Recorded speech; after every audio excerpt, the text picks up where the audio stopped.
Pengadilan Tindak Pidana Korupsi Jakarta hari ini kembali melanjutkan sidang kasus perintangan penyidikan dan pengurusan pergantian antar waktu dengan terdakwa Sekjen PDI Perjuangan Hasto Kristianto. Ex-Ketua KPU Arief Budiman bersaksi dalam sidang hari ini.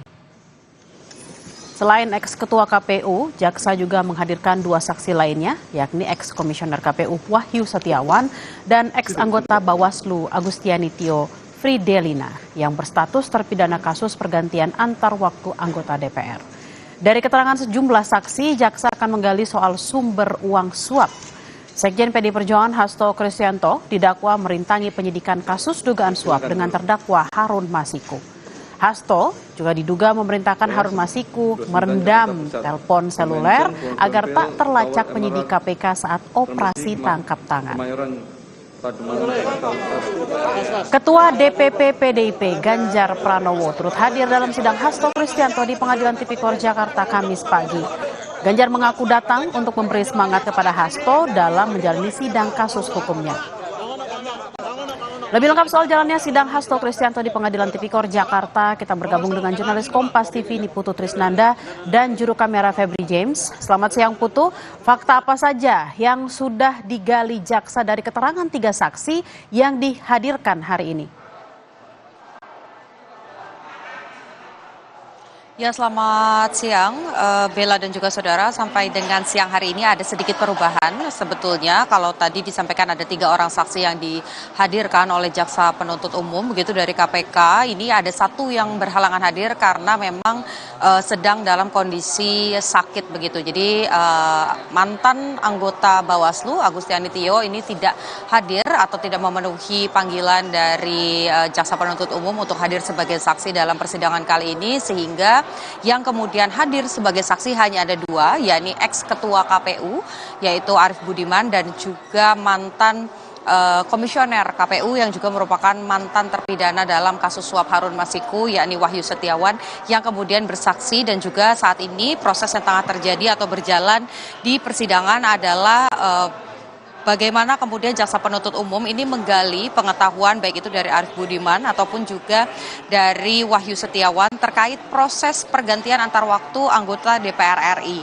Seperti yang tadi juga saya dengarkan begitu ya, dari pertanyaan-pertanyaan yang diajukan ini berkaitan konteksnya dengan sebetulnya seperti apa aturan yang dipakai begitu, landasan hukumnya apa yang kemudian dipakai oleh KPU pada periode tersebut di mana Arief Budiman merupakan ketuanya, kemudian komisionernya salah satunya adalah Wahyu Setiawan, untuk kemudian menandatangani atau memberikan izin proses pergantian antar waktu anggota DPR RI, di mana dalam konteks Harun Masiku ini adalah untuk menggantikan salah satu anggota DPR begitu yang meninggal dunia sehingga harus digantikan. Kalau berdasarkan urut-urutannya ini memang seharusnya digantikan oleh Rizky Aprilia, tapi kemudian nama yang masuk ini justru Harun Masiku, sehingga berujunglah pada kasus suap yang saat ini tengah berproses hukum begitu ya, di mana Harun Masiku sampai hari ini masih tidak diketahui batang hidupnya dan masih jadi buronan KPK.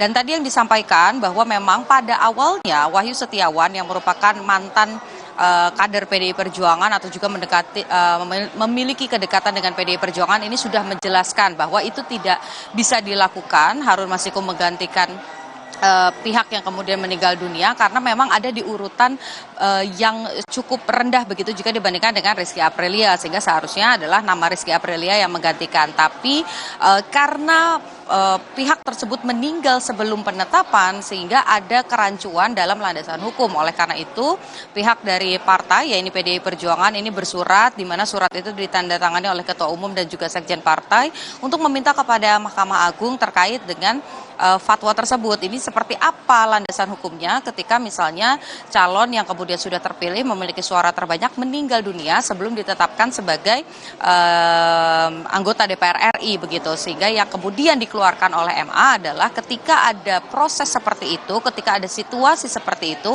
maka nama penggantinya ini dikembalikan kepada partai politik. Nah, ini yang kemudian tadi sebelum saya keluar dan juga melaporkan kepada Anda, Bella dan juga saudara, ini yang sedang digali oleh jaksa penuntut umum terkait dengan bagaimana aturan-aturan pergantian antar waktu. Bukan hanya itu saja, tadi juga sempat digali begitu terkait dengan hubungan Harun Masiku, bagaimana komunikasinya dengan Wahyu Setiawan, karena ini yang kemudian menjadi pihak yang melakukan suap begitu ya. Tapi tadi disampaikan dengan tegas beberapa kali oleh Wahyu Setiawan bahwa Wahyu Setiawan ini tidak pernah bertemu secara langsung dengan Harun Masiku, melainkan dengan pihak-pihak lain begitu. Komunikasi-komunikasi yang dilakukan ini juga dengan pihak lain, tapi bukan dengan Harun Masiku, tidak secara langsung, ataupun juga komunikasi lewat saluran telepon begitu. Ini yang tadi masih terus digali oleh jaksa penuntut umum. Nantinya bukan hanya JPU saja, tapi dari kubu Hasto Kristianto akan juga punya kesempatan untuk bertanya kepada dua orang saksi, yakni Arief Budiman dan juga Wahyu Setiawan, di mana kalau pagi hari tadi saya tanya kepada kuasa hukum Hasto Kristianto, yakni Roni Talapesi, yang disoroti justru perubahan keterangan atau kesaksian dari Wahyu Setiawan yang berbeda pada tahun 2020 pada saat dirinya berproses di peradilan begitu ya.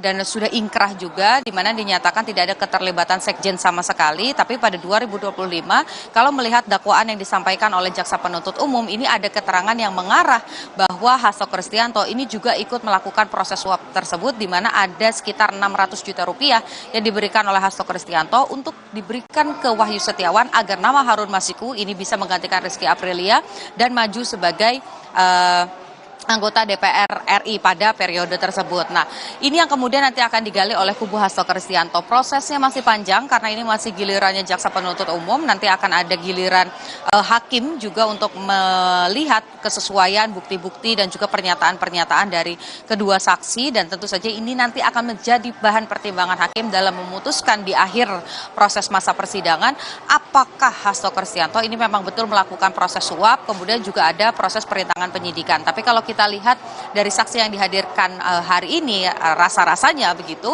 ini akan lebih banyak menggali soal bagaimana proses nama Harun Masiku ini masuk ke dalam bursa pergantian anggota pergantian antar waktu begitu ya, ketimbang proses perintangan penyidikannya. Karena kalau dari tadi saya tidak melihat ada pertanyaan begitu dari jaksa penuntut umum yang berkaitan dengan proses perintangan penyidikan, di mana ada upaya merendam, ada perintah begitu dari Hasto Kristianto yang disebut oleh jaksa merendam telepon seluler untuk menghilangkan barang bukti ataupun juga hal-hal lain. Ini belum ditanyakan. Apakah itu akan menjadi bagian soal perintangan penyidikan? Nanti kita akan tunggu sama-sama, karena ini masalah hukum, kita tidak boleh berandai-andai begitu ya. Jadi kita harus menantikan bagaimana pertanyaan-pertanyaan yang akan diberikan. Tapi sampai dengan saat ini memasuki pukul 12 siang, Bella dan juga saudara, pertanyaannya masih seputar dugaan suapnya. Jadi ini kan ada dua perkara, ada perkara terkait dengan dugaan suap dan yang satu lagi soal perintangan penyidikan disidangkan dalam waktu yang bersamaan. Nah, kira-kira unsur suapnya ini terpenuhi atau tidak? Apakah keterangan-keterangan saksi ini memberatkan Hasto Kristianto